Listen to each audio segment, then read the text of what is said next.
Good morning, sixth graders. Okay, today in grammar, we are going to be on lesson 81. It starts on page 358, okay? So lesson 81, page 358, if you want to follow along. First, I'm just gonna tell you a little bit about you hear Teddy? That's my dog. Shh, you're fine. We're going to talk a little bit about the grammar lesson in general before we go into your work for the day. Okay, so lesson 81 starts on page 358. If I'm reading from an exact page, I'll be sure to let you know.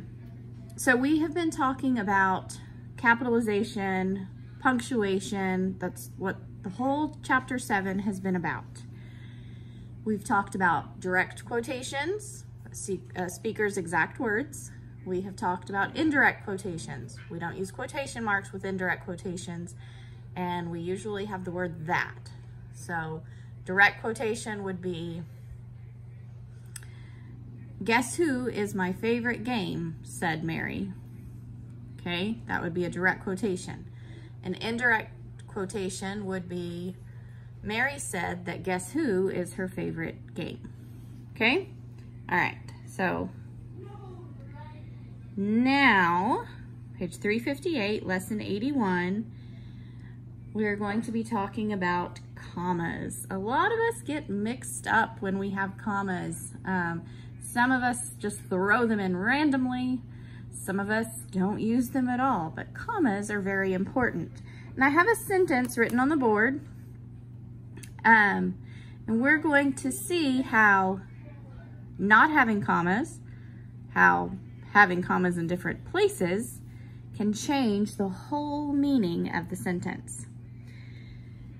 So, my sentence says, Martha said that she had ice cream pie and strawberries to sell.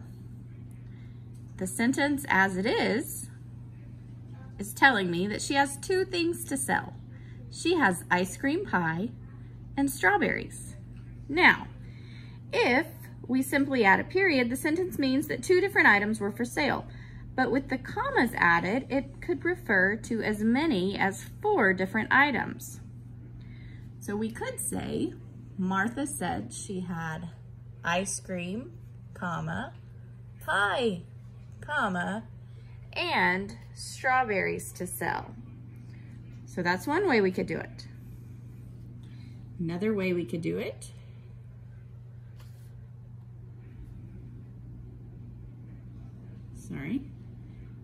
and also, apparently this was 2 words in the example. Is ice cream 2 words? Thought it was 1. Oh well. So we could say, Martha said she had ice, comma, cream, comma, pie, comma, and strawberries to sell. Finally,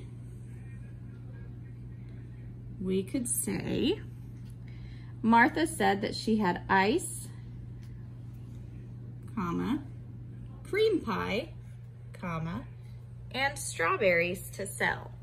So depending on where I place my commas makes a big difference as to how people might take what I'm saying, take what I have written, and understand what I'm meaning. So commas are important, but they need to be used correctly so that our writing is clear.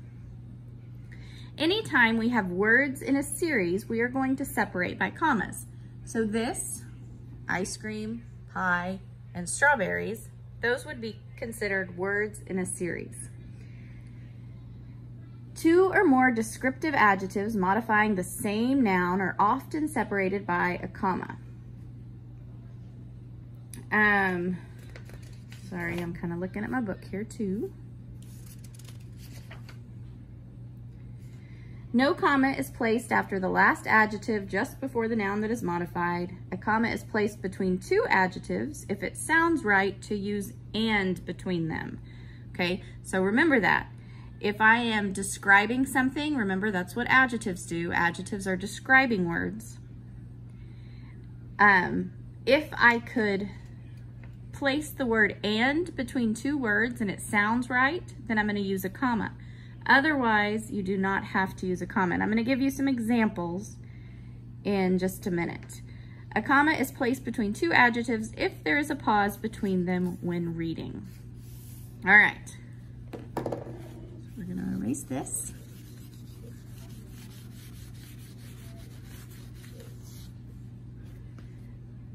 And now I'm going to be on page 360, okay? So page 360 in your brownish grammar book. We are going to look at some of the class practice.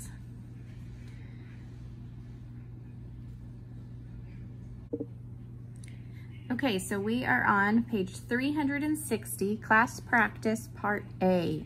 So I have my first two sentences written down. We are actually going to go through all 5 because I want you to see the different ways we can use commas and the different rules that apply.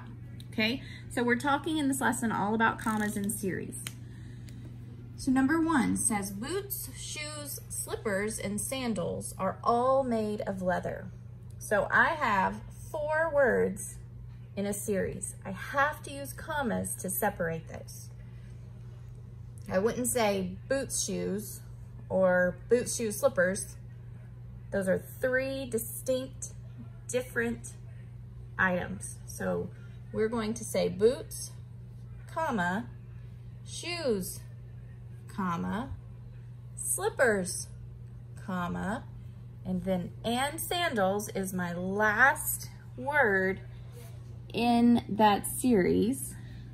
I don't have a comma after sandals. Boots, shoes, slippers, and sandals are all made of leather. Okay? All right. The next one, number 2, says there were geese in the grass, on the rocks, and on the water of the lake. So once again, I've got a series of things that are happening. It may not be a series as in a list of items, but it's a series nonetheless, okay? So there were geese in the grass, on the rocks, and on the water of the lake. So I've got 3 different things that are happening. There were geese in the grass, comma, on the rocks, comma, and on the water of the lake, okay? All right, so once again, I have commas in a series of things that are happening. So here I have a list. Here I have something that's going on.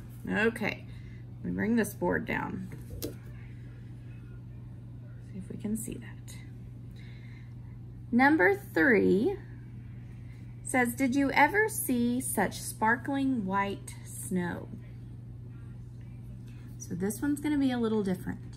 First, I have 2 adjectives, 2 words that tell me more about the snow, okay? Sparkling white. Now, I told you that in a case like this, I use the word and say, does and sound good in between these 2 adjectives? If not, I'm not going to use a comma. Did you ever see such sparkling and white snow? Okay, that doesn't really sound right. Did you ever see such sparkling white snow? That sounds better. So in this case, I am not going to use a comma in between my adjectives. Now, if I look down at number 4, Sarah uses this thick, warm quilt in the wintertime.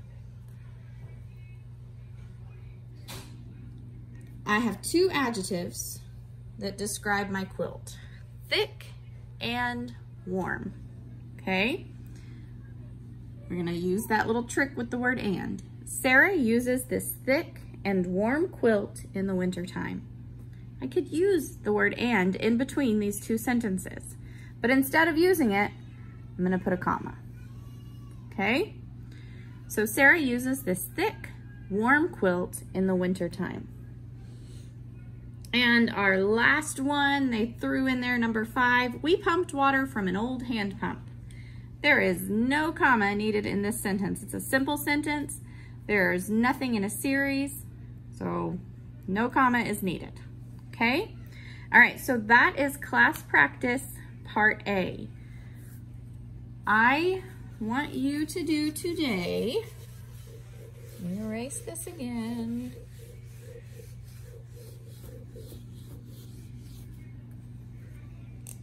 Guys, making these videos is getting kind of hard. Trying to find ways to get it done. Okay, so you're going to do written exercise. I don't always have a camera person.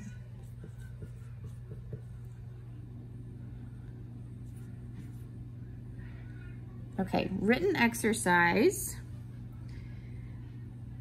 I want you to do written exercise A,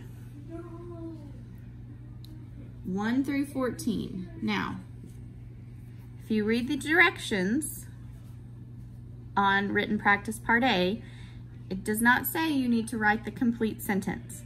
It says to copy each word that needs a comma after it and add the missing comma. So number 1, the rabbit nibbled at the clover, looked up, and hopped away. So you would put clover, comma, up, comma. Now, for me, okay, sorry, my last video got interrupted. What I was saying was, for me, it is easier to write the whole sentence so I know exactly where my commas go. But if you don't want to write the whole sentence, all the directions ask you for is the word that the comma comes after and then place the comma there, okay? All right, so that is your grammar for today, Wednesday the 8th. Don't forget, you need to be reading. You have a writing assignment that goes with your reading. You are writing how Nori Ryan showed responsibility in what you have read so far. You need to be working on your planet research, and then you have your daily history warm-up, okay? All right, so that is it for today. I hope y'all have an awesome day, and we will talk again tomorrow.